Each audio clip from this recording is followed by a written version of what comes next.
और नोएडा से इस वक्त बड़ी खबर आ रही है। सूत्रों के हवाले से इस वक्त की बड़ी खबर, थाना सेक्टर 20 पहुंचा है एल्विश यादव।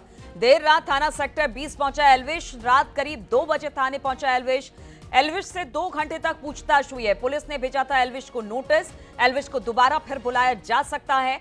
तो पुलिस ने एल्विश को पूछताछ के लिए बुलाया था और बताया जा रहा है सूत्रों के हवाले से जो इस वक्त की बड़ी खबर आ रही है कि थाना सेक्टर 20 एल्विश पहुंचा था। देर रात वो थाना सेक्टर 20 पहुंचा था।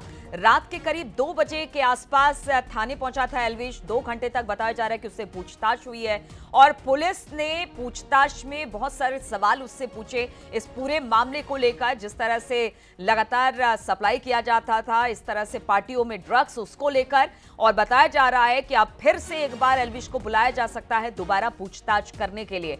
तो अब तक एल्विश पुलिस की पूछताछ के दायरे में तो था, उसको नोटिस भेजा गया था, लेकिन कल बताया जा रहा है कि देर रात 2 बजे के आसपास सेक्टर 20 के थाने एल्विश पहुंचा है। पुलिस ने 2 घंटे तक उससे पूछताछ की है और फिर आगे भी पूछताछ करने की बात कहकर उसे वापस दोबारा से छोड़ा है। बातचीत करने के लिए हिमांशु इस वक्त हमारे साथ जुड़ गए हैं। हिमांशु, क्या जानकारी मिल रही है इसको लेकर? कितने बजे पहुंचा, किस तरह की पूछताछ एल्विश से?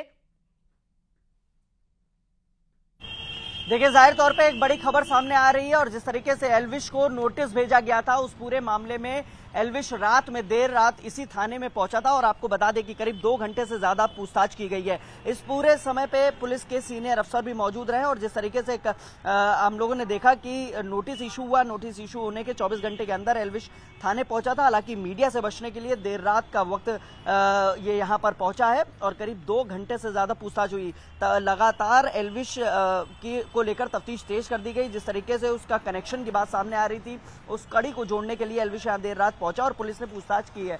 आपको बता दें, जिस तरीके से रेव पार्टी में स्नेक वेनम और विदेशी गर्ल्स का मामला सामने आया था, पूरे मामले में मुकदमा लिखा गया था और 5 लोग गिरफ्तार किए गए थे और जेल भेजे गए थे। उन 5 की भी रिमांड लेने की तैयारी है। इसी को देखते हुए पुलिस ने दोबारा एल्विश को देर रात 2 से 3 घंटे पूछताछ की। करीब 2 बजे के आसपास एल्विश थाने से निकला है और उसके बाद यहां से थाने से निकलने के बाद उसको छोड़ा गया। और जिस तरीके से रिमांड लेने की बात है, जो 5 अन्य आरोपी जो जेल में हैं, उनकी रिमांड लेने की बात है, लिहाजा उनको अभी आमना सामना कराया जाएगा। तमाम सवाल एक फेहरिस्त तैयार की गई नोएडा पुलिस द्वारा लगातार, और वन विभाग और नोएडा पुलिस दोनों इस पूरे प्रकरण में जांच कर रहे हैं। एक तरफ हम लोगों ने देखा कि किस तरीके से स्नेक वेनम को लेकर जिस तरीके से सवाल उठ रहे थे और जो स्नेक थे, 9 सांप पकड़े गए थे। 9 सांप में 5 सांप का जो ग्रंथि है वो निकाली गई, विष ग्रंथि, उसकी भी पुष्टि हो गई मेडिकल रिपोर्ट में। एल्विश पहले ही कह चुका है कि वो पुलिस की जांच में सहयोग करेगा। अब देर रात